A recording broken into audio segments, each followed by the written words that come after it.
Bueno, buenas tardes. A nombre de Penguin Random House agradezco su presencia esta tarde para este lanzamiento oficial de hashtag Ellos Hablan, escrito por la gran periodista y activista de derechos humanos y sobre todo de las mujeres, Lidia Cacho. Un libro imprescindible que debe estar en manos de todos y cada uno de nosotros para no olvidar, para crear conciencia todo el tiempo. Y esta tarde tenemos el gusto y bueno, también agradecer, perdón, a la Biblioteca Vasconcelos, a Daniel Golding, que es el director de la biblioteca. Y Lidia va a armar su mesa, habrá lecturas y habrá conversaciones, habrá preguntas, y nos acompañan para eso dos grandes actores mexicanos que es Tenoch Huerta y Chema Yaspic.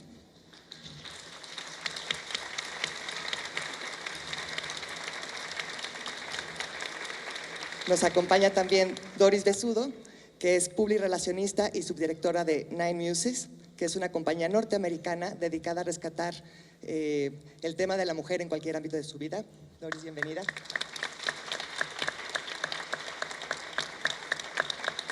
Y Santiago Báez, que me provoca mucha envidia porque además de ser un estudiante todavía de negocios internacionales, es dueño de un restaurante en Cuernavaca, así que también después podemos pedir datos.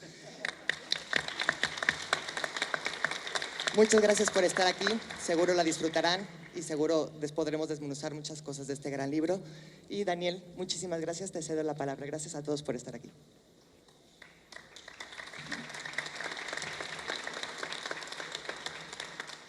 Muchas gracias a todos.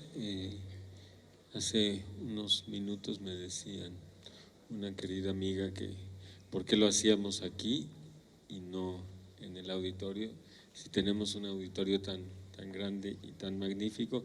Con estas palabras voy a un poco hablar y explicar por qué lo hacemos aquí y no en el auditorio.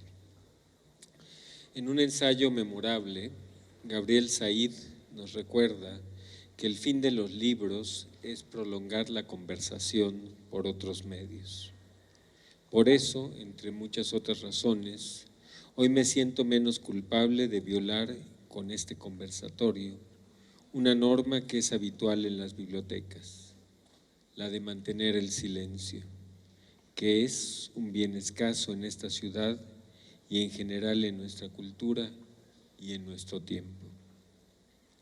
Y es un bien precioso, entre otras cosas, porque el silencio permite escuchar otras voces, incluso las voces propias en nuestro interior.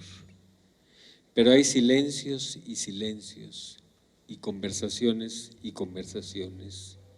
Y creo que las mejores conversaciones y los mejores silencios son los que conviven y no se oponen.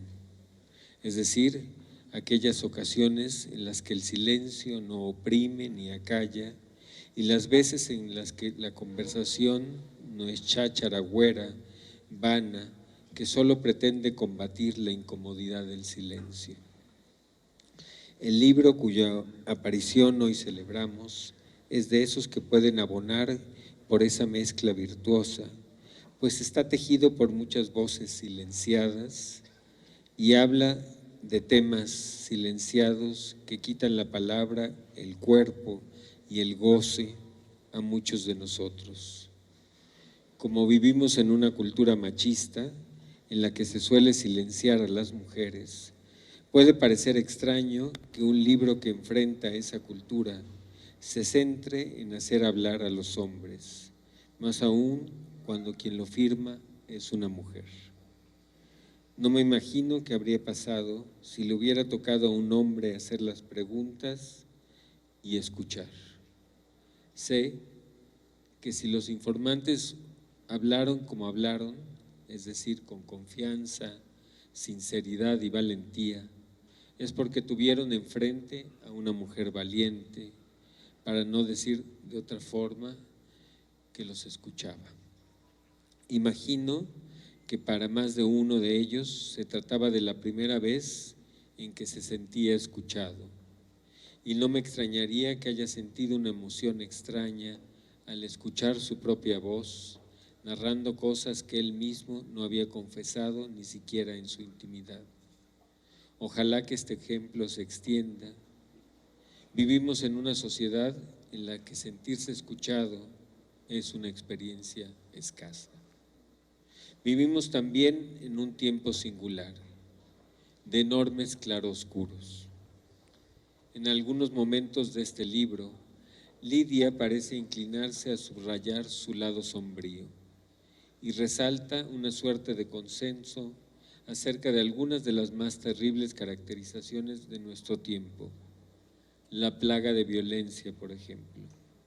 Yo, que no descreo de esas visiones pesimistas, también considero que nuestro tiempo es esperanzador, porque está poniendo sobre la mesa cosas que me parecen relevantes para sanar nuestro tejido social.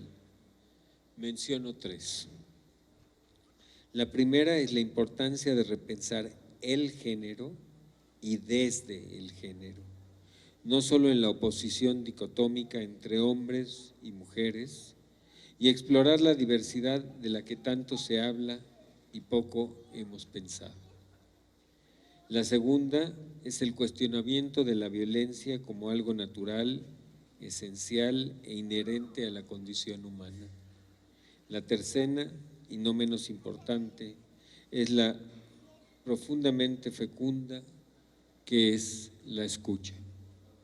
Cada una de ellas nos invita a revisar parejas de opuestos en las que rara vez nos detenemos, por ejemplo, la actividad y la pasividad, la fuerza y la debilidad, la riqueza y la pobreza.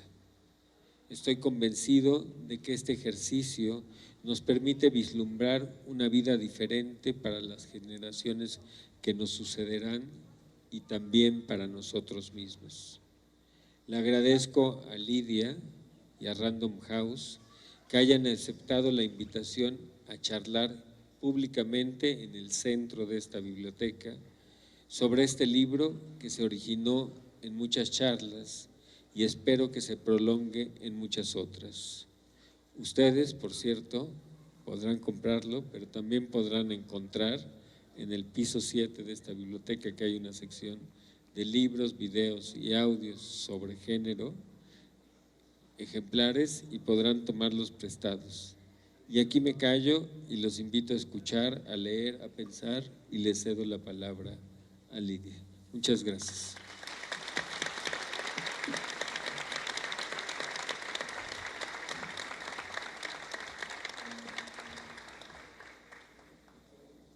Hola, ¿qué tal? Me llamo Lidia Cacho y soy feminista.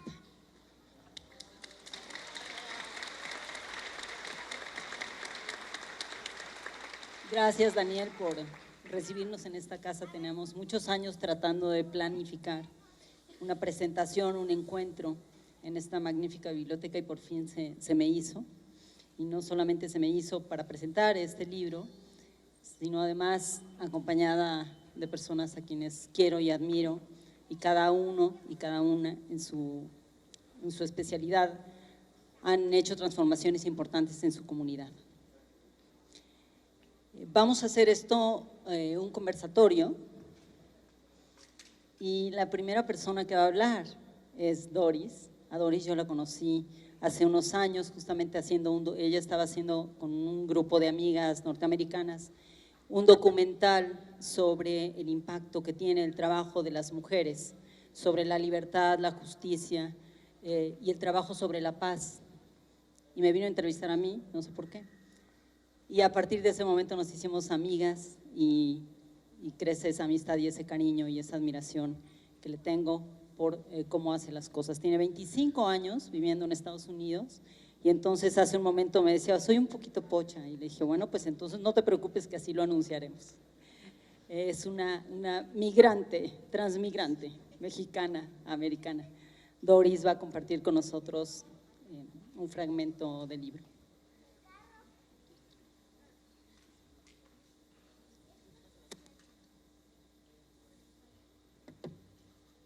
Gracias, Lidia, por la invitación. Te adoro y es un honor para mí estar aquí con todos ustedes. Cuando tenía 16 años, robé de la biblioteca del colegio un libro de filosofía que me cambió la vida. En algún diario de ese entonces, que aún conservo, escribí la frase de Emmanuel Kant: todas las acciones deben ser juzgadas por la intención que las origina.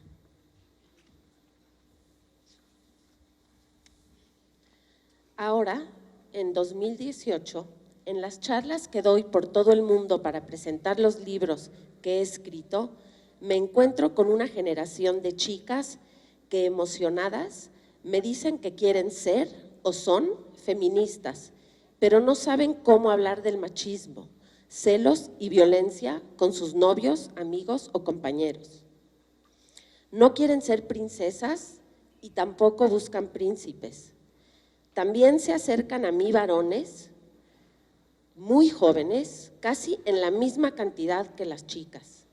Ellos me hacen preguntas similares. ¿Cómo se aprende a ser valiente como tú sin ser violento? ¿Cómo me defiendo para que no me lleven de sicario? O la más fuerte que escuché hace muy poco en un festival literario de Perú, después de hablar en un teatro con estudiantes. ¿Cómo le digo a mi madre que mi papá abusó de mí y por eso lo odio? El machismo es una fórmula cultural, una de las estrategias educativas más recalcitrantes, basada en el ejercicio del poder y la violencia formativa. Desgaja a las personas, a las familias y a las sociedades de todo el mundo. Definitivamente no es un fenómeno mexicano. La denominación de origen del machismo puede ser hispano, pero las herramientas de esa opresión son globales y universales.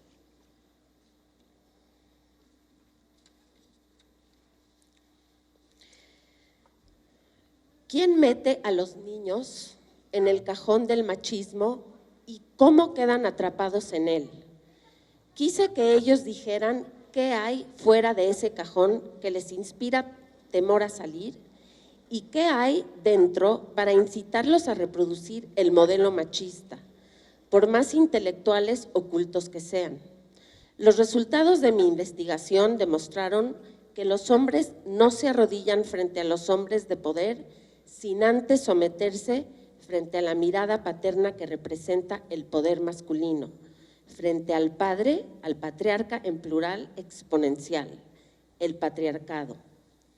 El machismo no es una cosa, no es un concepto aislado, es la idea del masculino universal del poder humano. Es la idealización de la violencia como medio, como fin, como instrumento educativo coercitivo. Es una trampa que normaliza lo inaceptable, la guerra, la muerte, la tortura, la violación, la impunidad, el bullying machista, el acoso y el hostigamiento, la esclavitud, el terrorismo y la delincuencia organizada. Ellos mantienen el poder fomentando el terror para luego aparecer como los salvadores de sus propios estropicios, como los justicieros que nos contienen en una interminable órbita de sumisión y desconcierto, de alivio y deseo para que ellos, los pilotos de la nave, sean quienes nos salven del daño que han causado estratégicamente, al seguir el mismo rumbo, a pesar de saber que la ruta es inadecuada y lleva a millones hacia la dominación de la injusticia y la impunidad. Chema, ahora nos acompañas con tu testimonio favorito, ¿no? Sí.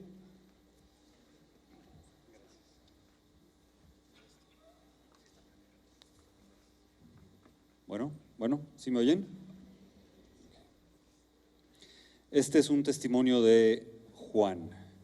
Me pareció muy interesante porque creo que, pues sí, encierra los dos problemas principales del machismo y del neomachismo, que son pues la violencia familiar y la educación. Entonces, bueno, ahí les va. Juan. Mi papá fue un hombre bueno, cabal. Desde niño me dijo que yo iba a aprender un oficio que me daría para mantener a mi familia y a mi santa madrecita siempre. Y si me casaba a la buena, también a mi esposa. Era sabio el jefe, Siempre me decía, búscate una mujer buena para casarte, las demás, cógetelas. Eso me ayudó mucho siempre. ¿Por qué? Pues va a ser porque cuando uno se enamora de verdad, pues se apendeja. Ya ve, con todo respeto, que usted no es de esas, se nota, pero hay mujeres que por una comida y unas flores se bajan los calzones. Pegarme, lo que se dice mucho, no, solo cuando estaba muy atareado con el trabajo. Él recibía a los policías en la casa, les daba buenos consejos, les ayudaba, porque la verdad es que les pagan tan mal en ese oficio. El comandante Chato decía que siempre les caía bien una lanita para salir adelante, para que sus hijos tuvieran comida y estudios, porque el gobierno es bien culero. Los gobernantes nomás ven para ellos. Ya ve las mansiones, que la Casa Blanca de Peña Nieto, y que dice que la culera de su esposa era la dueña. Pues ¿cómo le va a alcanzar a esa para pagarse una casa así? Ni que fuera reina. Si los que ganamos para comprar la casa somos los hombres, sí, usted disculpe, pero es cosa de hombres comprar la casa y de mujeres cuidarla y limpiarla. Por eso yo sí creo que el que la compró fue el presidente.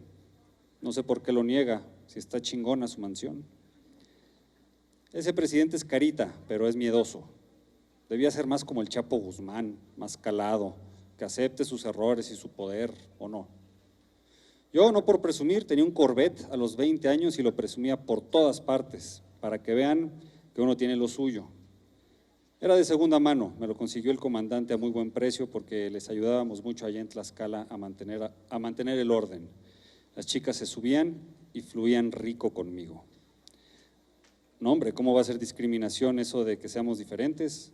Es que lo es. Así hizo Dios al mundo. Por eso le fue como le fue a Eva. Así mi mamá, que es una santa, siempre me dijo que cuando me case, a la buena, no de las otras, que solo tenga hijos hombres, porque las hembras se las llevan y como son bien pendejas, pues es difícil.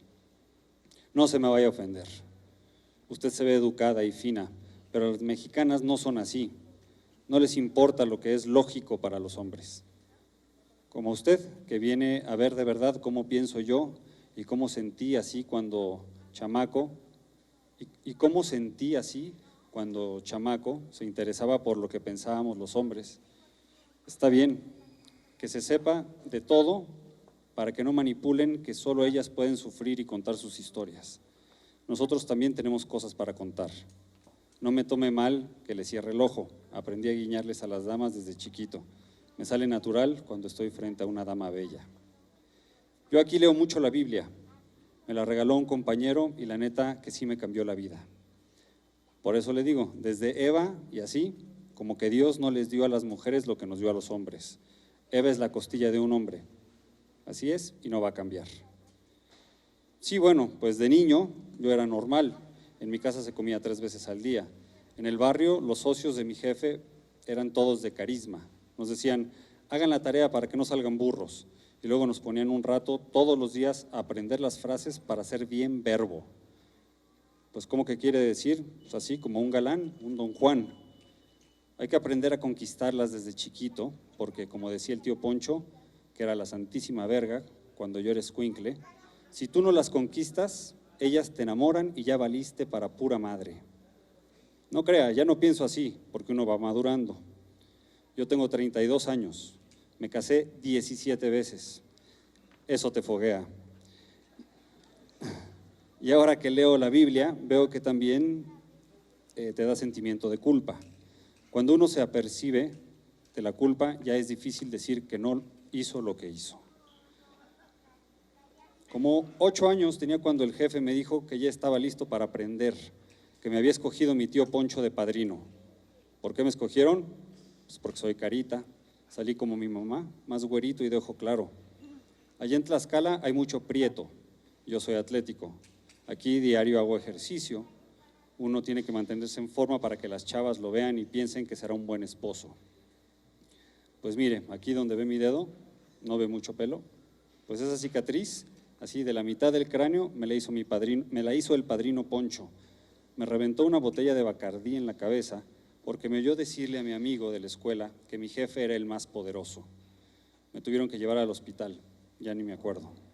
Dice mi mamá que pasé como 3 días dormido en la clínica, que dijeron que fue una pelea callejera. No era cierto. Yo estaba bien chaval para esas cosas. Eso sí, no soy sapo y nunca dije nada.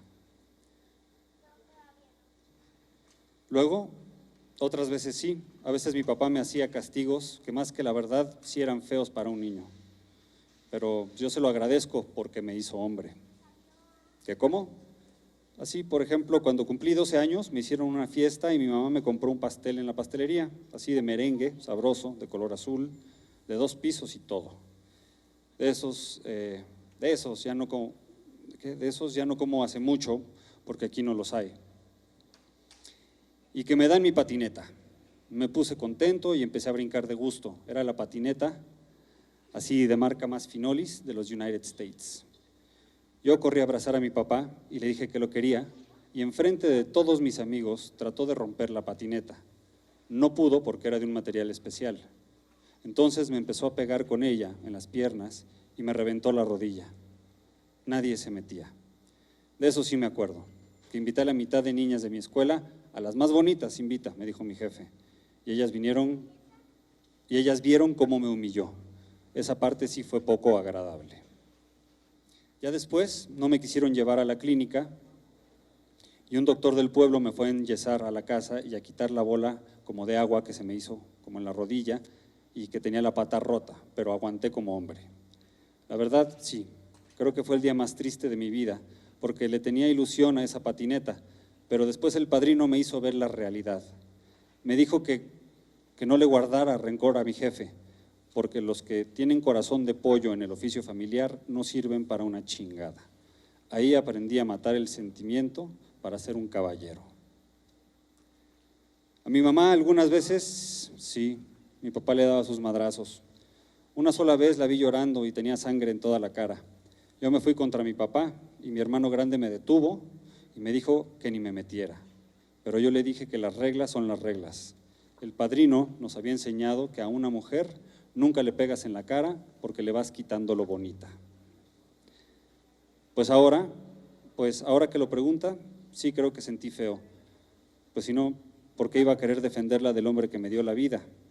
Ahora que soy devoto de la Virgen, sí le he pedido perdón a ella, pero es una santa, una virgen. Por algo le pegaba mi jefe a mi jefa, pues ella siempre obedecía y era buena para llevar las cuentas del negocio. Algo habrá hecho, no sé qué, porque era muy buena, muy trabajadora. Pues rencor, lo que se dice odio, no le guardo a mi papá. Yo ahora he tenido mucho tiempo para pensar y creo que hizo lo que tenía que hacer. México es un país muy corrupto, de jodidos, o te chingas o te chingan. Yo así aprendí, igual que aquí, uno tiene que ser líder, porque si no eres líder, pues te chingan feo, te va de la shit, bien fucked. Me casaron la primera vez a los 17, me la llevé primero al norte, así a Tamaulipas, y allá le puse casita y todo, bien enamorada y bonita, estaba buenísima. Usé la técnica y sirvió. Me saqué la lotería con la primera, porque así me hice de reputación, ya que la pude llevar a Gringolandia y allá pedirle que pues tuviera relaciones sexuales con otros hombres para que pudiéramos vivir bien. Ella, si no fuera puta, pues me hubiera aceptado, ¿o no? Ella tenía 16. No, pues sus papás eran de Puebla y no querían que nos casáramos, pero me la robé. Como dice la canción, eso es el amor. Y pues ya, la verdad sí aprendí mi lección. Lo que hice no estaba bien. Yo digo que todos somos culpables en este oficio, ¿o no? El hambre es cabrona, de la shit. Pues ser puta también es un oficio, como cualquier otro. Eso decía el cura en el pueblo, allá en Tlaxcala. Aquí en la cárcel dicen que voy a pasar 20 años, pero si me porto bien, puede que salga antes. No, mi jefe nunca vino a verme. Él y mi padrino, pues dicen que desaparecieron del pueblo, pero mi mamá, que me escribe, a ella también la metieron a la cárcel, dice que están trabajando en la Ciudad de México y todo bien. Mi padrino era bien pilas, el hombre más sabio que he conocido, fue mi héroe. Él se hizo un acta de defunción cuando yo me casé la segunda vez. Así estaba bien. Si lo agarraban, pues estaba muerto, ni modo que dijeran que estaba vivo. Creo que se lo recomendó un federal al que le conseguía chavas. Pues dicen que estoy aquí por el delito de trata de personas, que eso que hice es un crime, pero como dicen los gringos aquí, yo hice lo que mi papá me enseñó, es un oficio, como le dije. Sí, el país tiene millones de pobres, pues ¿qué quiere ser? ¿Puta o puto? No se ponga seria, ríase, que es un chiste que decía mi hermano grande, que también está preso, pero él en Arizona. El machismo, pues es eso de antes, así de las películas que veían mis jefes. Ser macho es ser muy hombre, así nacemos, no tiene nada de malo. Hasta la Biblia dice que los profetas tenían varias mujeres. Bueno, así como decirle en qué versículo, no me acuerdo, pero sí, créame que es cierto. Si Dios era hombre, y ya ve que a los hombres nos gustan las mujeres. Y las mujeres también golpean, no se crea. Hay que dominarlas porque también se encabronan y pueden ser peligrosas.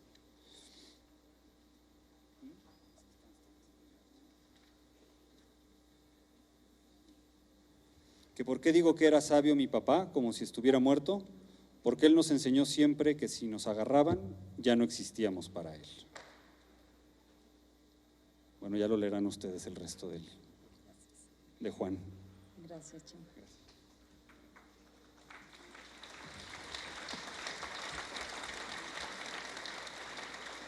Bueno, estamos haciendo un ejercicio de lectores y por eso les he pedido a mis amigos y amiga que lean fragmentos del libro para que esto no sea un monólogo de autora o una crítica. Así que, Tenoch Huerta, por favor. Gracias.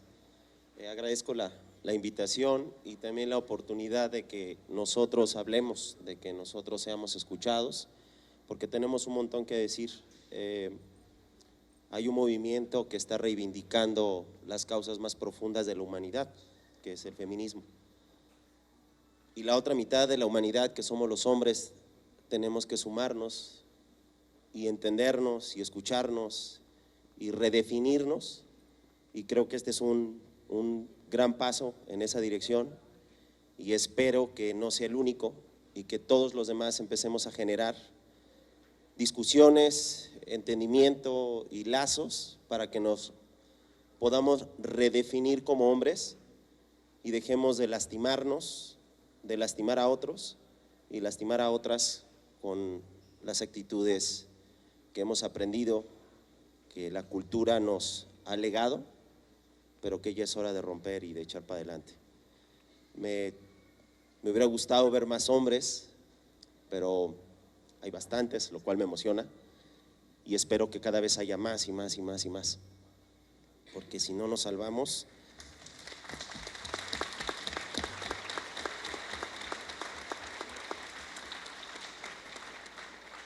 Yo voy a leer el relato de Gerardo. Desde niño nos dijeron que ser hombre era ser como mi padre y mis tíos, todos militares. Supe qué significaba ser hombre de verdad la primera vez que vi a mi padre golpear a mi madre por desobedecerlo. Ay, perdón, me confundí, no es cierto, era Pablo, perdón, era Pablo. Tendría 10 años cuando vi por primera vez a mi padre con un hombre y sentí algo extraño, una especie de rabia inexplicable. Vivíamos en Mérida, de donde es toda la familia. Creo que mi madre lo sabía que las familias se pusieron de acuerdo para casarlos, aunque a él le gustan los hombres. Sabían que su carrera como político sería muy exitosa, lo tenían todo preparado como se escribe una gran obra teatral. Ambas familias tienen dinero, prestigio, apellidos e influencias. Pero supongo que en los años 50 estaba muy mal visto que un hombre que quería ser gobernador y después presidente de México fuera homosexual. Somos 3 hermanos, yo soy el único que no habla con él. Desde hace 5 años tuvimos una desaveniencia de la que no hablaré. Nunca estuvo presente. Solo en las comidas de los domingos, en los eventos públicos, las bodas y bautizos, tomaba a mi mamá de la mano e incluso le besaba la mejilla. En casa la trataba mal, la humillaba, recordándole que era un ignorante, aunque puedo asegurar que nunca lo fue. Mi madre es más culta y preparada que él, pero por mucho. Aunque debo decir que él tiene mucho conocimiento de política, es lógico porque está más fogueado. Mamá se quedó en casa a atendernos, se dedicó a resolverle a él su vida social, mientras papá ha vivido la mayor parte de su vida en la Ciudad de México, entre el Senado, la Cámara de Diputados y otros puestos importantes como secretarías de Estado y demás. Un adjetivo, una descripción, no sé, resentimiento. Sí, esa es la palabra correcta, sí, con ella, con mi madre por no rebelarse contra su familia y contra papá, por dejarse humillar así todo el tiempo, frente a sus 3 hijos, frente al personal doméstico. Se encerraba a llorar, a veces venía su hermana a consolarla y yo escuchaba tras la puerta, le decía que así son todos los hombres. Definitivamente sí, mi padre nos humillaba todo el tiempo, nos decía putos o niñitas cuando no hacíamos bien las cosas, o si se nos salían las lágrimas cuando nos pateaba tras las rodillas o nos daba coscorrones con un grueso anillo de oro que llevaba en el dedo meñique. Nos golpeaba por equivocarnos o por no responder como él esperaba. Lo hacía de forma inteligente, jamás en lugares visibles. Bueno, no digo que los golpes inteligentes sean buenos, lo que digo que es una muestra, que es una estrategia. Sabe cómo dañar al enemigo sin que nadie se dé cuenta. ¿Enemigo, sus hijos? No, no quise decir eso. Me refiero a que es un estratega, nada más. Rebelarnos, imposible. Es un hombre muy fuerte, nos podía quitar todo. Vivíamos amenazados de echarnos a la calle, a mandarnos a escuela pública, o lo que es peor, desheredarnos. Sí, a mi mamá también la amenazaba, sobre todo con decir que estaba loca y quitarle a sus hijos. Él podría haberlo hecho fácilmente. En el hospital psiquiátrico de Mérida hay varias señoras, algunas de buena clase. Dicen que sus esposos así lograron deshacerse de ellas, usando el poder y las influencias. Creo que alguna vez le dio alguna bofetada a mi madre, pero ella ya era adulta, se podía haber ido, más era su obligación cuidarnos, ¿no? Si no, ¿para qué tienen hijos las mujeres? No, de ninguna manera le estoy culpando, pero tampoco voy a justificarla. ¿Poder? No entiendo a qué te refieres con eso de la diferencia de poder entre ellos. Son adultos, los adultos son libres de elegir. No, nunca he querido casarme ni tener hijos. Las mujeres me parecen hermosas, pero poco confiables para cuidar de los hijos si no tienen el esposo adecuado. ¿Un hombre adecuado? Pues yo qué sé, es uno que para empezar no niega su propio ser, su identidad, ¿no? Nunca le tuve miedo a mamá, más bien lástima y cariño, lo dio todo por nosotros. A mí lo que más orgullo me da es haber nacido hombre. Ser mujer o gay debe ser espantoso. Mamá era tan dulce conmigo. Cuando papá salía de viaje o la dejaba sola, yo dormía con ella. Me pedía que le hiciera cariños en la espalda hasta que se durmiera. Era como una niña encantadora. Sí, bueno, a los 15 años dejé de dormir con ella porque la familia creía que no era adecuado. Yo nunca vi nada malo. Soy un hijo y una madre, son un hijo y una madre que se aman. Cuando no dormía con ella tenía pesadillas de que amaneciera muerta. No sé de dónde saqué esa tontería de niño. Definirme yo. Tengo un patrimonio importante, soy un hombre de éxito, sólido, fuerte y tengo todo lo que quiero cuando lo quiero. Autos, viajes, mujeres, un yate, terrenos en las playas de Tulum y de Progreso. Yo le llamo a un gobernador y me toma la llamada, porque soy respetable. Cualquier cosa puedo tener, me las merezco porque lo he trabajado. Creo que las mujeres, más que cobardes, son débiles. Ellas sí se entregan por amor, nosotros no. Yo a los 37 años soy un hombre pleno. ¿Cuántas mujeres plenas de mi edad conoces? Bueno, que tengan dinero y el prestigio empresarial que yo tengo. Pocas, seguramente son pocas. No estoy hablando de ti, tú eres una periodista conocida. Claro que creo en la igualdad, solo que cada quien tiene su lugar en la sociedad, eso no lo podemos negar. Yo sí heredé en vida, sí he tenido facilidades, pero no me las voy a gastar en cosas de belleza. He invertido muy bien mis recursos, me he preparado. ¿Este traje? Sí, es Hermenegildo Seña. Toda mi ropa es buena, me la merezco. Tengo una colección de zapatos de Yohei Fukuda, que compro directamente en Japón. También de Enzo Bonafé, de Italia. Mira, son estos muy cómodos y valen lo que pago por ellos. ¿Qué? Es desigual, entiéndeme. Las mujeres se compran moda por aparentar, nosotros porque el trabajo exige elegancia. Creo que es diferente, nunca me hago esas preguntas, de hecho me parecen preguntas muy de mujeres, no todo necesita explicación. Que si me he enamorado, de eso no voy a hablar. Me siento emocionalmente más cerca de las mujeres, pero más seguro entre hombres. Es muy complejo, no sé por qué la gente pide que nos etiquetemos. Si me tengo que etiquetar diría que soy un Don Juan, sé enamorarlas pero me aburro muy rápido. Soy, como ya dije, un empresario exitoso y mi vida privada es eso, privada.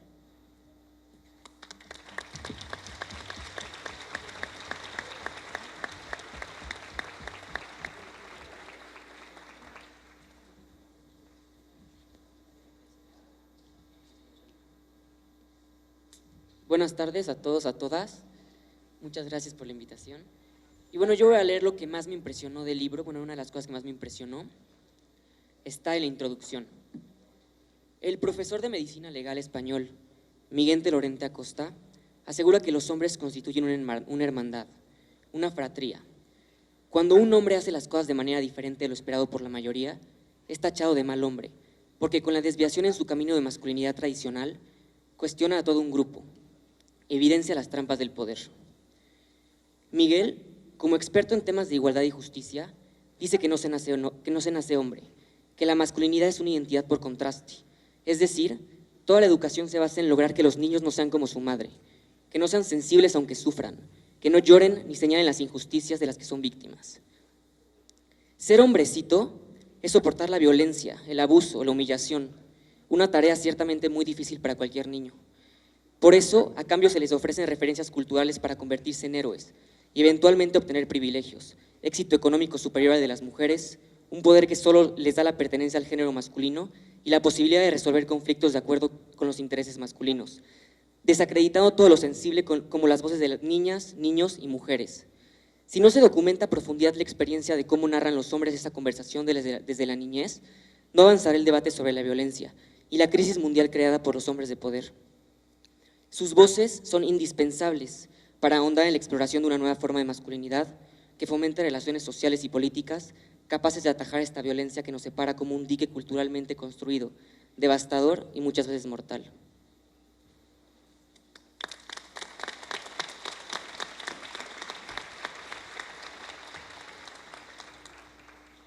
Muchísimas gracias a todos por esta lectura, Doris. Gracias, Santiago, por haber elegido tu parte favorita, tu fragmento favorito del libro. Y ahora quisiera preguntarle a Tenoch Huerta, ¿qué pasó cuando el libro llegó a ti después de que tú y yo hemos tenido conversaciones sobre cómo se construye la masculinidad, sobre cómo se vive el machismo, después de que hiciste todos estos tweets, que además está citado en el libro y por eso también te decidí invitarte, y estas preguntas que lanzabas en este mundo, en el ciberespacio, para decir, ¿y qué quieren las mujeres y qué hacemos nosotros frente a estas denuncias de Me Too y Time's Up y el acoso y el hostigamiento, reconociendo que existe y un poco como moviéndose en arenas movedizas, ¿no? Sí, precisamente. Creo que desde el título me dio tranquilidad saber que podemos hablar y que seremos escuchados.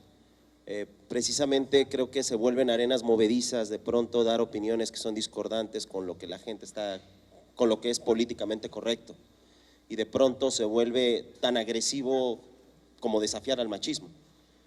Te pueden lapidar y te pueden tachar de cualquier cosa y tu carrera se te puede acabar si dices la palabra equivocada en contra del movimiento. Por ejemplo, si haces algún cuestionamiento del feminismo, te pueden lapidar. De la misma manera que si tú haces un cuestionamiento del machismo en una fiesta entre puro cabrón, te van a destrozar. Entonces, de pronto siento, creo yo, que los hombres, muchos hombres, nos hemos quedado un poco en medio de un fuego cruzado, sin terminar de entender qué es lo que nos está pasando, cómo redefinirnos y dónde colocarnos en la vida. Yo de niño fui bulleado, y fui muy bulleado desde chavito, y no fue fácil tener que soportar humillaciones y malos tratos, principalmente de mis vecinos, que eran unos gandules, ya que yo vengo de un hogar muy estable y muy amoroso. De hecho, por ahí están mis papás, que les quiero agradecer la vida que me dieron.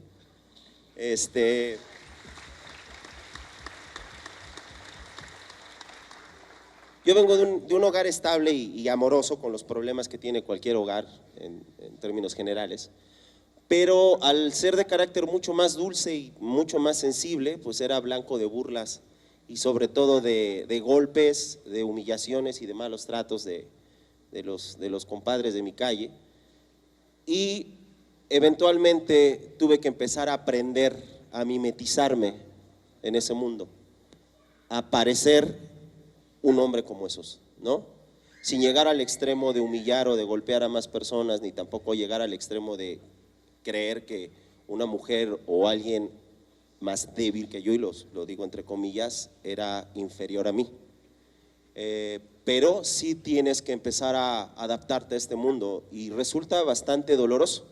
Entonces creo que este libro, para mí, el leerlo y entenderlo y empezar a ver las guías, no nada más de hombres que están hablando de temas que les dolieron y además de vidas mucho más terribles de las que yo pude haber tenido, sino también las referencias bibliográficas, las referencias de la gente que está hablando del tema, de las nuevas masculinidades, para mí fue bastante revelador y bastante tranquilizador saber que hay una salida, que hay una alternativa, que hay otra manera de construirnos. Recientemente trabajamos juntos en una serie y en el equipo de producción, los asistentes de dirección y de producción son un grupo de chavos menores de 25 años, y los hombres que trabajan en la serie son tipos muy dulces, muy amorosos, muy cariñosos. Uno de ellos incluso todo el mundo lo tacha de ser gay porque no va caminando como el macho, ni mienta madres, ni le anda tirando el perro a nadie. A mí honestamente me importa un cacahuate su sexualidad. Aclaro, no es homosexual, pero da igual si lo fuera. El punto es a qué grado llegaron los prejuicios hacia él de ciertas personas, no de todos afortunadamente, pero sí de algunos hombres dentro del crew hacia él por su forma de ser. A mí yo lo admiro profundamente porque él, siendo dulce, tierno y amoroso como yo fui de niño, tuvo los huevos para seguirlo siendo. Y eso es algo que ojalá todos los hombres.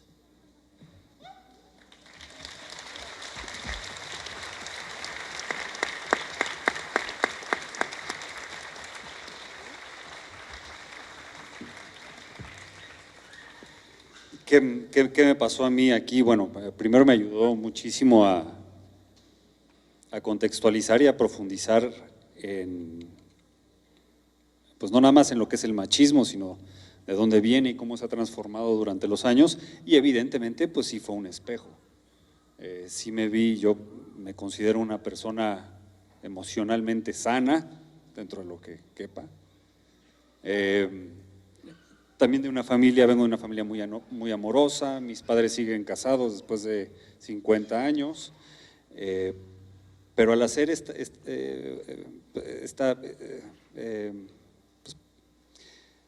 al verme reflejado en este libro y ver reflejados también a las personas que me rodean, me doy cuenta de lo difícil que es no caer en los errores en los que caen casi todos los hombres.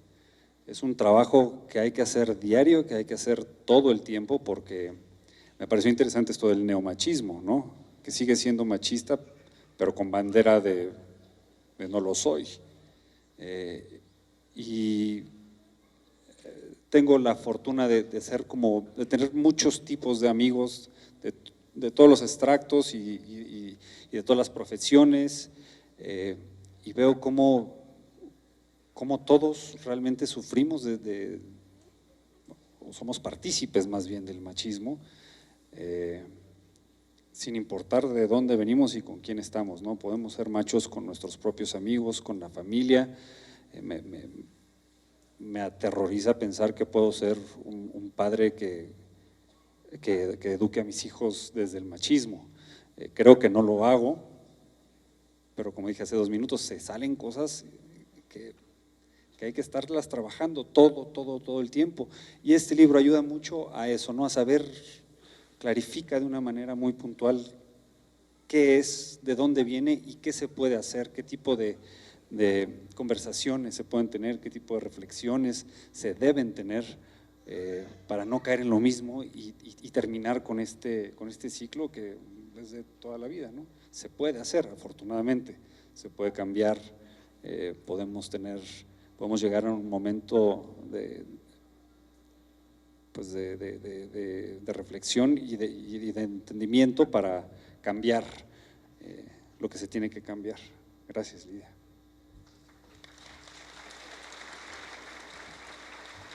Yo los quiero felicitar, Tenoch y Chema, porque yo llevo viviendo en Estados Unidos, ¿sí se oye? 25 años, y esta conversación y esta apertura que ustedes están teniendo, que requiere de muchísima valentía, en Estados Unidos ya se había dado desde que yo tuve a mis hijos. Hay mucho más diálogo, no hay tanta persecución como yo la veo aquí, aunque el bullying existe y todo, pero yo como madre, al leer el libro de Lidia, me di cuenta que no nada más los hombres tienen que aprender acerca del machismo, sino nosotros como mujeres. Lidia me enseñó en este libro un término que es ser hembrista, y eso quiere decir como un enabler, como alguien que facilita o habilita al hombre a ser macho. Y aunque yo me creo feminista y quiero empoderar a la mujer, pero más que nada busco el partnership. O sea, yo creo que las civilizaciones funcionan mucho mejor cuando somos partners, iguales, igualdad.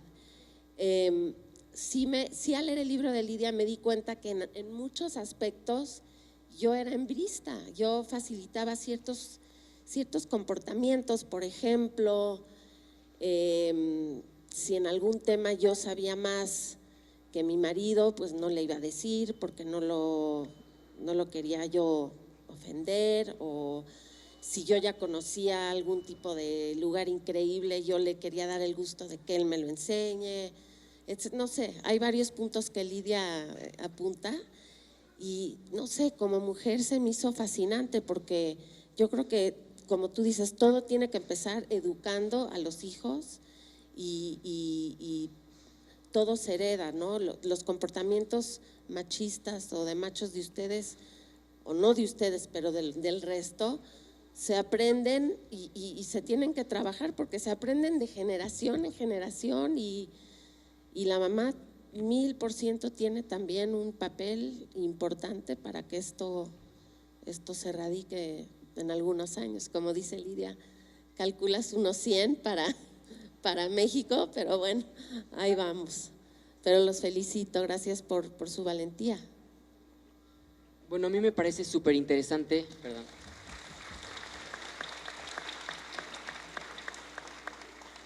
A mí me parece increíble lo que dice Tenoch y también lo que dice Doris, porque yo también, como tú, he tenido que vivir muchas veces con esta decisión si seguir siendo, porque yo soy una persona que tiene el lado femenino muy desarrollado, y por eso no nada más los hombres te tachan de gay, de homosexual. Muchas veces las mismas mujeres son las que se vuelven cómplices de este machismo, y eso es mucho más difícil todavía. Entonces, la verdad es que es un gran reto para todos los hombres que tenemos este lado femenino desarrollado, continuar siguiendo este patrón, y está increíble. La verdad es que te felicito por eso y me identifico. Y bueno, un ejemplo muy claro que puedo poner es, por ejemplo, hace menos de un mes me pasó que estaba en una fiesta con amigos, amigas, y un grupo de mujeres que había visto un par de veces se acercaron muy borrachas y me dijeron: mi amiga quiere acostarse contigo, estamos en una fiesta, en una casa. Y yo dije: muchas gracias, no quiero, no me gustaba la amiga, ¿no? Y la respuesta, la respuesta de estas mujeres fue: ¿eres puto o qué? Entonces es increíble, porque no soy puto, simplemente tu amiga no me gusta, ¿no? Entonces simplemente es como algo muy, muy difícil seguir, o sea, ya simplemente con la presión de los hombres ya es más que suficiente, pero que encima haya mujeres, como dice Doris, y que tú lo pongas en el libro, o sea, que así como el feminismo no nada más es de mujeres, el machismo no nada más es de hombres. Eso me parece muy importante. ¿Qué edad tienes, Santiago? 23 años. 23 años. Gracias, Santiago. Están aquí varias generaciones representadas, y era muy importante para mí que esto sucediera. El libro está conformado por dos partes. La primera son todos estos testimonios, algunos fragmentos los han escuchado, y la segunda parte son entrevistas con especialistas de diferentes lugares del mundo que trabajan con hombres de distintas edades, con hombres adultos, con niños, con jóvenes en situaciones precarias, en situaciones de privilegio. y gracias a estas entrevistas de los expertos pude entender una gran cantidad de cosas que me estaban haciendo falta en toda esta investigación que llevo haciendo durante casi 30 años como periodista. Este año cumplo 30 años como reportera. No.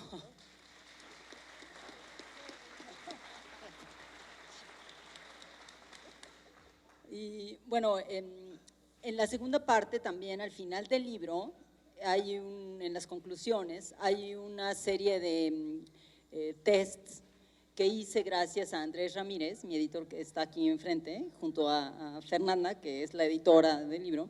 Andrés estaba un poco conmocionado, lo estoy ventaneando gachísimo aquí, por el libro después de leerlo y me decía, pero ¿cómo hablaron contigo? ¿Pero cómo lo hicieron? ¿Cómo los hiciste hablar? Porque soy muy buena reportera y porque los hombres están desesperados por hablar cuando eres capaz de escucharlos de verdad. Igual que las mujeres están desesperadas por hablar, igual que los niños y las niñas en este país que no se escuchan y que se la vive pegando gritos, balazos y golpes, en lugar de mirarnos a los ojos y aprender a conocernos mejor. Entonces decidimos buscar a una gran amiga psicóloga que escribió un libro que se llama El machismo invisible, Marina Castañeda, y le pedí utilizar sus tests y los fui adaptando a todas las preguntas y cuestionamientos que habían hecho los propios hombres entre ellos mismos y hacia las mujeres. Entonces están los tests sobre el machismo, qué tan macho eres, qué tan hembrista eres, vives con un macho, no vives con un macho, y ya después Andrés me iba llamando cada día para pedirme un test nuevo y hubiéramos escrito un libro de puros tests, lo cual no va a suceder. Ha sucedido otra cosa interesante, que es durante las entrevistas en la radio y en la televisión y en periódicos, en que he pasado ya varias semanas haciendo este paseo, digamos, este tour de medios. Ha sido muy interesante ver que la mayoría de hombres me han dicho que quieren llenar el test y que cada vez que comienzan a hacerlo no se atreven a terminarlo. Varios periodistas, hay uno, Risco, lo estoy ventaneando también, @Risco, él prometió en su programa de radio que lo iba a llenar y hasta la fecha no ha podido contestar el test. ¿Ya ves? ¿Lo escuchaste? Y prometió llenarlo o no. Irma Gallo, una gran periodista de cultura, me entrevistó y me dijo, estoy tratando de contestar qué tan macho y qué tan hembrista soy yo y me cuesta mucho trabajo ser verdaderamente honesta. Es decir, los hombres y las mujeres nos estamos preguntando en este momento, quienes nos atrevemos a preguntarnos, ¿cómo demonios vamos a aprender a reconstruir ser hombres y ser mujer en este mundo rodeado de violencia? Que hemos aprendido incluso a amar en una negociación de poder ridícula. Hemos aprendido a desamar también con negociaciones de poder destructivas. No toda la gente tiene la habilidad que tiene uno de mis entrevistados. No a todos los puedo presentar porque ustedes notarán, y lo cuento en el prólogo, que varios de mis entrevistados me pidieron que no utilizara su nombre real y de pronto me vi en la necesidad de ponerles nombres falsos y dije, ¿de dónde saco nombres falsos? ¿De dónde? Y dije, de la Biblia. Y entonces tomé los nombres de los 12 apóstoles.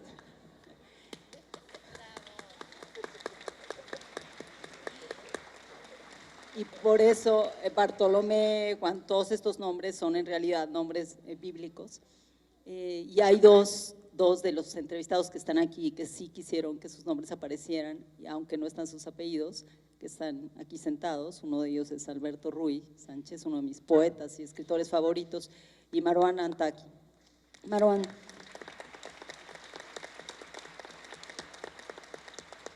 Son dos testimonios muy distintos. Marouane, quienes lo hayan leído, y si no lo han leído, por favor, léanlo. En esta biblioteca pueden encontrar sus libros también. Marouane dice que todos los hombres son machos y el que lo niegue es un mentiroso. Súper sencillo. Marouane, ya saben que no se anda con rodeos. Quise hacer una exploración sobre el hembrismo como feminista, a pesar de que muchas mujeres me han preguntado si no tengo miedo que las feministas radicales se enojen conmigo. No tengo ningún miedo, no creo que… Si alguna se enoja, necesita explorar por qué está enojada, francamente. Porque no estamos yendo a ninguna parte con el discurso que tenemos. Las feministas hemos transformado el mundo en los últimos 100 años? Hace más o menos 95 años, los papás les decían a sus hijas que se tenían que casar con un hombre que pudiera mantenerlas, porque hace 95 años las mujeres no podían ir a la universidad y tener trabajos dignos. Hoy todavía ganamos 5 veces menos que los hombres, en algunos casos 4 veces menos. En los periódicos, por ejemplo, yo como columnista ganaba hasta 10 o 15 veces menos que otros hombres, que eran mucho menos leídos que yo. En la editorial sí me pagan igual. Y a veces mejor que algunos hombres, pero me lo he ganado, puedo decirlo. Hace 95 años, cuando a las mujeres les decían eso, se entiende. Cuando entrevisté a un hombre de 70 y tantos años para mi libro, y se dio cuenta, de pronto hablando, de que ese discurso para su nieta ya no es aplicable, porque su nieta tiene un doctorado y gana lo doble que su novio. Y de pronto cuando se dio cuenta me dijo, ah, caray, qué barbaridad, yo diciéndole tarugadas a mi nieta.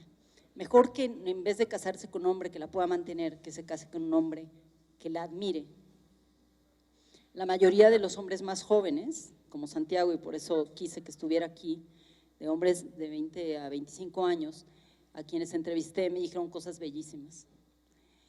Contrario a lo que muchas personas dicen sobre los hombres jóvenes, que no están preguntándose y cuestionando al patriarcado y a los machos y esta verticalidad en las empresas en las que llega el jefe y humilla a todos los demás, o toma uno y lo humilla y lo destruye en frente de todos los compañeros para que se sepa que el liderazgo en esa empresa es así y todos tienen que obedecer, como le hacían los bullies en la escuela, como le hacen los profesores, como le hicieron muchos padres creyendo que el amor era lo mismo que el maltrato, o que por lo menos si no los ibas a querer, tenías que admirarlos y respetarlos porque eran tus padres. Todo ese discurso lo seguimos reproduciendo sin darnos cuenta de que toda la sociedad ya cambió. Todas y todos los que estamos aquí cambiamos, de todas las edades. Yo tengo 55 y de aquí para abajo todas y todos hemos cambiado un montón. Nos hemos atrevido a cuestionarnos cómo amar, cómo desear, cómo conocernos, cómo aprender, cómo escucharnos. Nos hemos atrevido a tomar las universidades, las mujeres, y también nos hemos atrevido a confrontar esta oleada neomachista que viene en contra de las feministas y de los hombres profeministas o de los hombres que están tratando de inventar nuevas masculinidades. ¿Cómo toma este neomachismo la violencia en contra de quienes estamos transformando a la sociedad de maneras muy puntuales? Una de ellas es justamente educando a algunas niñas para decirles que la única forma en la que van a adquirir poder es imitando a los más machos entre los machos. Pero no son todas, son algunas. Hay ya millones de jóvenes, de mujeres jóvenes, de niñas de 15, 18, 19 años que saben perfectamente que no se van a convertir en hembras manipuladoras, que son las equivalentes o el complemento de los machistas, y que quieren ser mujeres feministas, igualitarias, que busquen a hombres o mujeres que quieran, que amen, que deseen, que respeten a las y los demás, igual que ellas quieren ser respetadas. Hay también en todas las universidades de este país en este momento una oleada tremenda de violencia contra las mujeres estudiantes, de violencia sexual en particular, como un castigo por atreverse a liberarse. Los hombres que lo están viendo, que están indignadísimos frente a esto, están inmóviles. Este libro también es un llamado para que estos hombres que se han concientizado sobre la violencia empiecen a movilizarse. Las feministas durante los últimos 100 años conseguimos el voto, conseguimos estudiar, conseguimos entrar en todos los ámbitos que se consideran eminentemente masculinos, conseguimos caminar por las calles, a veces con más cuidado que otras, pero caminar solas por las calles cuando estaba prohibido hace 100 años que una mujer decente saliera por las calles de tarde o de noche. Conseguimos tomar espacios públicos que nos eran negados durante siglos.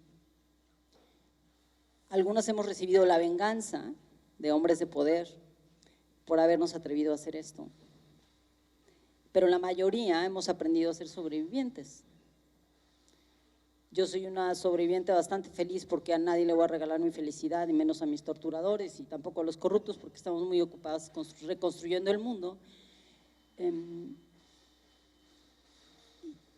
y me siento en este momento muy, muy emocionada por haber logrado esta convocatoria con 3 hombres a quienes quiero y admiro, y quiero preguntarles a Tenoch y a Chema qué tanto el cine, las series y la ficción en la que ustedes han trabajado toda su vida reproduce el machismo y qué tanto los impulsa a colocarse en ciertos lugares o a reproducir ciertos paradigmas de machismo o de racismo, en el caso tuyo, Tenoch, que lo hemos platicado, que es una forma de machismo recalcitrante. Pues es total, los cuentos que estamos contando son los cuentos que sabemos, es lo que hemos aprendido, es lo que nos llegó, y sin cuestionarlo demasiado, sin hacer un ejercicio reflexivo profundo, simplemente lo reproducimos y lo cambiamos, ¿no? Hacemos la nueva película o la nueva serie o la nueva lo que sea, con estas narrativas y con estos paradigmas y con estos arquetipos, y con eso empezamos a construir nuevas ficciones, ¿no? Son como las herramientas que teníamos, pero también creo que mucha gente no había tenido ni siquiera la curiosidad de sentarse a cuestionárselo. Por eso creo que es importante libros como el tuyo, porque te llevan a cuestionarte cosas que ni siquiera habías entendido. Tú creías que la vida era de una manera, creías que el mundo era de una manera porque así te lo enseñaron tus padres y a ellos sus padres, porque así es como el mundo debía ser y cómo funcionaba. Y de pronto aparecen libros, de pronto aparecen ideas, de pronto aparecen discusiones, de pronto aparecen personas en tu vida que te van haciendo que te cuestiones el orden de las cosas. Y entonces a partir de ahí hay una fractura en ti que primero es dolorosa y es difícil, pero después te tienes que reconstruir de los pedacitos que quedaron y haces algo nuevo. Entonces creo que esta reflexión de nuevas historias, de nuevos paradigmas y de nuevos cuentos, para acabar pronto, está llegando ya, pero no a la velocidad que debiera, no con la profundidad que debiera, ni tampoco es que todo mundo lo esté haciendo. Creo que hay unos cuantos que empiezan, unos con mayor suerte o con mayor, son mucho más puntuales que otros, pero ya empieza a suceder. Solo creo que en ese sentido México sí está todavía en pañales. Ahora vemos por ejemplo, series donde las mujeres son protagonistas, pero básicamente son machines con chichis. O sea, es un poco lo mismo, ¿no? Es un güey con chichis y además incluso la protagonista se vuelve demasiado sexosa, ¿no? Que no tiene nada de malo, el erotismo es bellísimo y ojalá nunca la moralina lo termine de hundir, pero de pronto me pregunto si la intención era mostrar mujeres empoderadas, y si nos están mostrando una mujer empoderada, dueña de sí misma y básicamente libre, o están mostrándonos una mujer que está siendo hombre para poder sobrevivir en un mundo violento, ¿no? Digo hombre no en término genérico, me refiero al hombre violento, ¿no? Entonces creo que todavía no se ha entendido cabalmente como para dónde y cómo hacerlo. Pero bueno, es un buen principio, ¿no? Vamos para allá. Sí, creo que no se ha profundizado como se debería. Muchos de los productos que están haciendo últimamente, aunque sí hay un leve cambio, creo que sigue siendo machismo disfrazado o neomachismo, porque sí, en efecto, como dices, replican, pero ahora desde el lado femenino o del lado de la mujer, el mismo comportamiento violento y brutal del hombre. También creo que se rigen mucho por modas, Digo, no hay un… No creo que se hayan sentado a realmente pensar qué es lo que está pasando y qué tipo de imágenes y qué tipo de información le están regalando al público. Serán muy pocos los que lo hacen, pero yo llevo 3 años escribiendo un guión y si tú lees los primeros tratamientos a los que voy a filmar, el personaje femenino tomó una fuerza absoluta y al principio se corrompía con todos los demás y ahorita es la única que no se corrompe. No lo hice por feminista, no lo hice por… me empezó a brincar simplemente que la historia se tradució, se inclinaba demasiado hacia el hombre y hacia el macho. También todos los machos que salen en la película son unos verdaderos imbéciles, pero bueno, hay cambios, se están dando. Las nuevas generaciones también son algo importantísimo en este cambio, ¿no? En muchos casos hasta nos han sensibilizado a nosotros, a los de un par de generaciones para arriba. Pero bueno, para no desviarme tanto, pues sí, hay cambio, pero es muy lento. Se sigue tratando a la mujer como cosa, como producto, y no se ha cambiado ese paradigma, ¿no?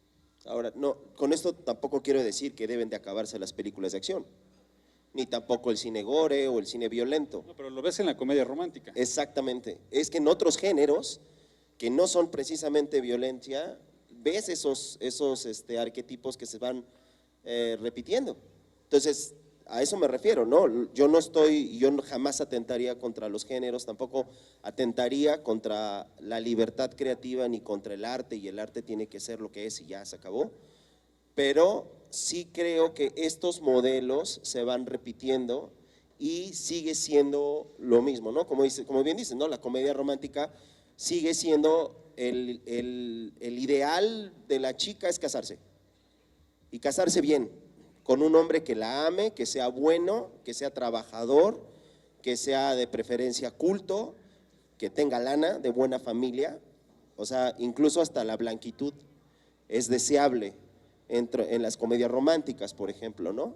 Entonces, exacto, el racismo, ¿no? Entonces, ahí los géneros yo creo que tienen que seguir porque hay público y porque además es la manera de que los seres humanos desfogamos las pulsiones, para eso se hace, para que en lugar de yo salir a la calle a matar gente, veo una película violenta y entonces proyecto ahí todos los deseos asesinos que yo pueda tener, ¿no?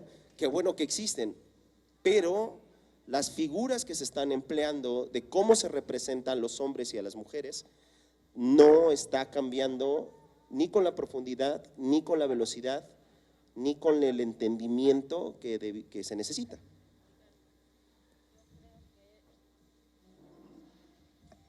Tienen razón en lo que están diciendo, pero yo como ciudadana de Estados Unidos ahorita, sí estoy viendo cambios en los estereotipos de la mujer, por lo menos en el ámbito de la industria de cine y televisión. No me vienen ahorita muchos en la mente, pero por ejemplo, Big Little Lies, el programa de Nicole Kidman y todo, no son los típicos estereotipos de la mujer, ni las machinas con chichis, ni nada de eso. Yo creo que ahí vamos, yo sí creo que han habido cambios positivos. Allá, sí, no, por eso digo, pero siempre ahí vamos nosotros atrasito, ¿no? Pero ahí vamos. A ver, ya, suena. Justamente uno de los capítulos del libro hace un análisis sobre mi profesión, el machismo, la misoginia reproducida sistemáticamente en el periodismo, es terrible. Y quienes hemos estado dentro de las redacciones sabemos perfectamente que son los editores los que mandan y los que te dicen ya vienes otra vez con tus fregaderas. ¿Cómo que las y los? O sea, ¿qué es esto de perspectiva de género? ¿Qué es esto de lenguaje de género? Recuerdo haber tenido una discusión larguísima con un editor hace unos años cuando estaba cubriendo el caso que terminó en un libro que se llama Los demonios del Edén. Era 2003 cuando empecé a escribir estos textos en el periódico y el editor me decía, ¿qué payasada es esto de las niñas y los niños? Dice, a ver, ¿Qué parte no? Y está, además lo dijo con groserías y humillándome, diciéndome, a ver, pinche cacho, otra vez ya vienes con tus mamás feministas. Entonces, enfrente de toda la redacción, le respondí, necesitas adquirir un poco más de lenguaje para poder referirte a alguien cuando disientes con esa persona, en lugar de utilizar las mismas 5 frases de siempre con todas y todos. Y le di la explicación de por qué creo que tenemos que decir las niñas y los niños, porque cuando un niño varón es abusado en este contexto de redes de pornografía, por ejemplo, como el caso de Demonios del Edén, el niño está educado para decir que él tiene poder, aunque no lo tenga, porque no lo tienen. Y el niño está educado para callarse y para soportar y para reproducir ese modelo. Y para él, ese hombre que está abusando de él es un líder, puede ser su padre, el padrino, el tío, quien quiera que sea. En estos casos serán empresarios y políticos, pero es un hombre de poder. Y él vincula su masculinidad con el abuso y no sabe qué hacer con eso, porque al intentar denunciarlo a él es tanto como traicionar a su propia estirpe sin entenderlo. Una niña que es abusada y se queda callada porque le tiene pavor al hombre que la abusa y porque también ha visto que las mujeres en su casa se tienen que quedar calladas, como en estas historias de Demonios del Edén, porque las niñas deben soportar la violencia sexual a cambio de mantener una relación amorosa. Las esposas deben soportar humillaciones y probablemente violencia sexual también, a cambio de mantenerse calladas y casadas. Si no logramos diferenciar cómo viven los niños y las niñas, los hombres y las mujeres, toda la experiencia vital, no vamos a transformar el mundo. En el caso del cine y de la televisión, claramente, hay personajes que tienen mucho poder, que me han hecho pensar, las pocas veces que en mi vida he deseado ser multimillonaria, es cuando veo series, por ejemplo, hechas por Epigmenio Ibarra. Pienso, si yo fuera multimillonaria, yo haría series que retrataran realidades donde los personajes no fueran una caricatura de lo peor de la humanidad, donde las mujeres no fueran unas manipuladoras estúpidas que utilizan su sexualidad y su cuerpo para obtener lo que quieren, y esas son las empoderadas o las inteligentes.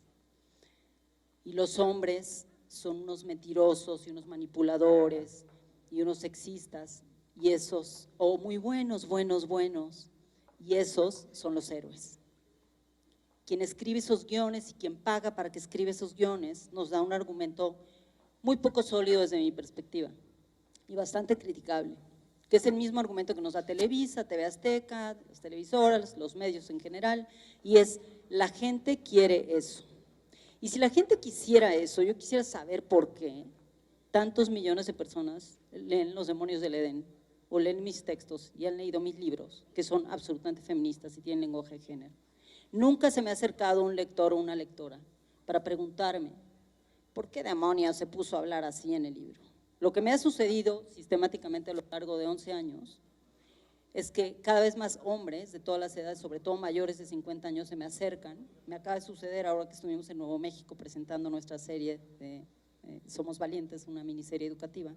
Se me acercó un hombre mayor norteamericano y me dijo que había leído Los Demonios del Edén y que gracias a ese libro se había atrevido a confesarle a su esposa que él había sido abusado sexualmente durante 15 años por su padre y que había esperado todos esos años para conocerme, para poder agradecerme, que por fin se dio cuenta de que no era culpable de haber sido abusado.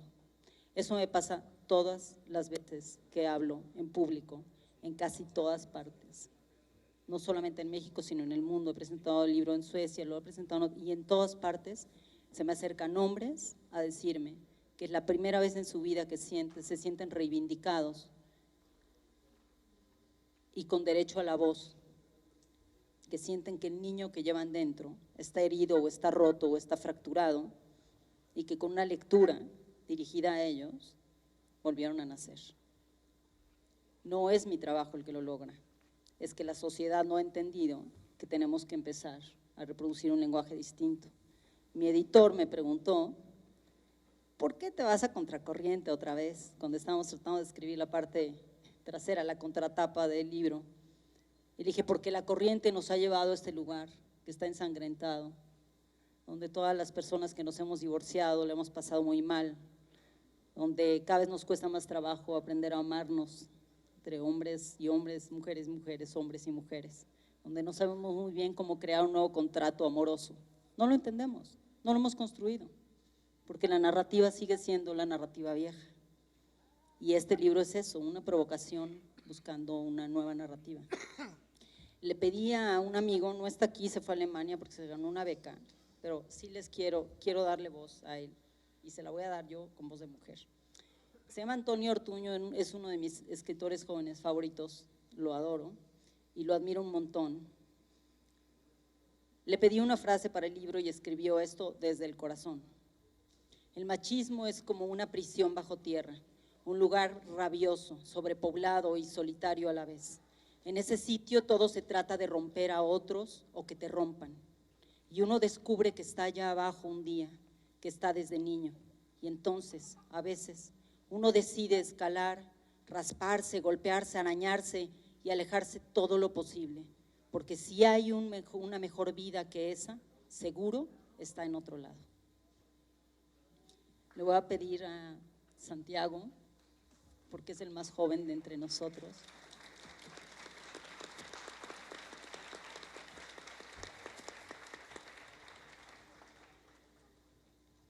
que nos lea lo que siente.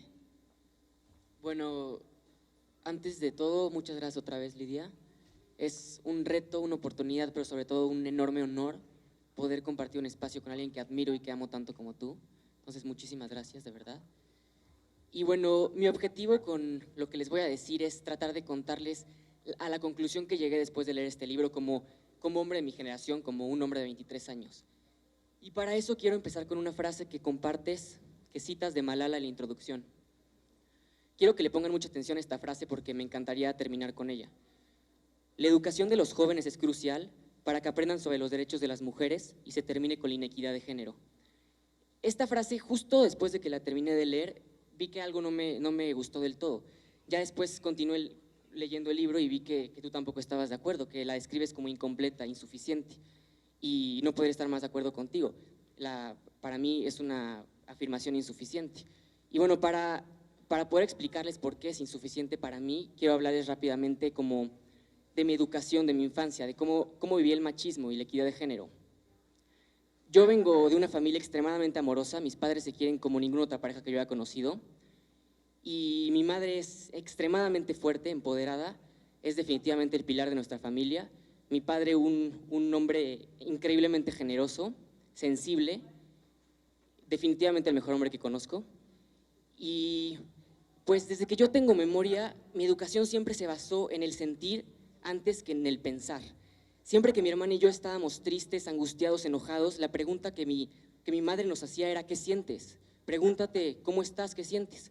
Y no importaba la respuesta, estoy triste, estoy enojado, quiero llorar. Mi madre decía: llóralo, sácalo todo. Entonces yo desde que soy muy pequeño veo el llanto como algo positivo. Y es más, no nada más lo veo como algo positivo, sino que para mí el llanto es un sinónimo de fortaleza en una persona. Una persona que llora mucho para mí es una persona fuerte. ¿Qué mejor manera de demostrar tu fortaleza que mostrándote al mundo sin máscaras, vulnerable, auténtico? Entonces mi lado femenino está increíblemente desarrollado desde muy chico. Yo creo que también tiene que ver porque yo veía la relación que mis papás funcionaba de una manera muy, muy pareja. A pesar de que yo veía a mi madre como una mujer muy fuerte, a veces necesitaba que su compañero de vida, que mi papá la apoyara, y ahí estaba mi papá para apoyarla, para ayudarla a motivarse. Y lo mismo sucedía con mi papá, cuando necesitaba apoyo, motivación, ahí estaba mi madre. Entonces yo creo que esto hizo que yo nunca viera un género como el género débil y el otro como el género fuerte. Yo nunca identifiqué un género malo y uno bueno, a uno amoroso y a uno frío. Yo creo que esto fue fundamental para lo que venía, para lo que se aproximaba. Y bueno, una vez que mis padres por fin logran inculcarme esta introspección en cada sentimiento, en cada acción en mi vida, viene justamente esta parte más difícil, y por eso escogí el fragmento que leí hace un rato, porque es cuando tratas de pertenecer a algo más, te das cuenta que la familia no lo es todo, que quieres amigos, quieres pertenecer a algo más, y lo describes perfecto en el libro, tratas de pertenecer a una tribu. Entonces ahí viene un shock, porque cuando tienes este lado femenino tan desarrollado, te das cuenta que estas tribus están basadas en el machismo, entonces tú no encajas en estas tribus. Y para mí es este el momento crucial, el momento más importante en la creación de un nuevo hombre, porque tienes dos opciones: o sucumbes ante la presión de este grupo machista y te vuelves uno más de ellos, o decides seguir siendo tú mismo, seguir con tus ideales, seguir con el camino que siempre te enseñaron, con el camino que siempre seguiste. Y bueno, esto parece muy padre, pero es dificilísimo, porque tú lo dices en el libro, te tachan de mal hombre, de marica, te tachan, eres el rezagado. Entonces esto es realmente difícil, sobre todo en la etapa de la adolescencia, y más difícil aún, que es lo que platicábamos hace rato, cuando te das cuenta, cuando crees un poco más, te empiezan a atraer más las mujeres y te das cuenta que no nada más los hombres te tachan de marica, sino que muchas mujeres también apoyan al machismo y se vuelven cómplices. Y por eso, de la misma manera que yo adoro y acepto mi lado femenino, para mí es increíblemente atractivo que una mujer abrace su lado masculino. A mí me encanta eso. Las mujeres que utilizan la fragilidad y la debilidad como método de seducción, a mí me causan el mismo repele que a una mujer empoderada le causa a un hombre machista, exactamente el mismo. Pero bueno, cuando te topas con esto, se vuelve todavía más difícil, y entonces te vuelves a cuestionar si realmente tomaste la decisión correcta, si realmente debiste haber seguido con este camino o si debiste de haber sucumbido ante la presión. Y tú lo mencionas, entonces lo mencionas muy preciso y quiero exactamente con tus palabras decirlo. A los hombres que intentan rebelarse de verdad, el patriarcado les da una bofetada, les cierra una puerta e inmediatamente les abre una ventana para que vuelvan, porque un hombre sin poder no es viril, y la virilidad es un símbolo de potencia y vida. Es muy cierto, si tú quisieras regresar a la tribu, eres bienvenido en cualquier momento, pero pues obviamente tienes que olvidar tus ideales otra vez. Pero hay algo que nadie te dice, y es que si tú continúas siendo tú mismo, continúas con este camino, llega un momento en el que empiezas a dividir al grupo, y no porque te enfrentes directamente a los líderes, sino porque llega un momento que muchos integrantes de esta tribu se dan cuenta de que no están ahí por decisión propia, sino que los ideales que están siguiendo no son sus propios ideales. Entonces se dan cuenta que se pueden salir y que no les va a pasar absolutamente nada. Ahí es cuando la popularidad pierde poder, el machismo pierde poder, el típico líder machito se queda sin seguidores y se logra una convivencia mucho más padre. Y lo más increíble de esto es que yo lo viví toda mi vida y lo sigo viviendo, y nunca lo había podido haber visto hasta que leí tu libro. Por eso se me hace una herramienta extraordinaria, es lo que ya te había dicho. Y de verdad es increíble este libro, porque no nada más le abre los ojos a los que sufren violencia y machismo en su vida, no nada más confronta a los machos que se atrevan a leer este libro, sino que también refuerza el movimiento feminista, como es en mi caso, de equidad de género, confirmándonos a los que vemos la sensibilidad, el lado sensible como una fortaleza y no como una debilidad, que vamos por el buen camino, y sobre todo haciéndole entender al mundo que no es más frágil y más débil el que menos siente, sino el que abraza sus sentimientos y se abre tal y como es. Y bueno, aquí es donde me encantaría volver a retomar la frase de Malala que dije al principio. La educación de los jóvenes es crucial para que aprendan sobre los derechos de las mujeres y se termine con la inequidad de género. Y bueno, después de leer el libro y de buscar como una conclusión para tratar de corregir a mi perspectiva esta frase, llegué a la siguiente. La educación es crucial para que los hombres aprendamos a aceptar y a respetar no solamente a la mujer, sino que aprendamos a aceptar y abrazar el lado femenino que llevamos dentro. Para mí ahí está el verdadero valor y la verdadera esencia del feminismo y de la equidad de género. Muchas gracias.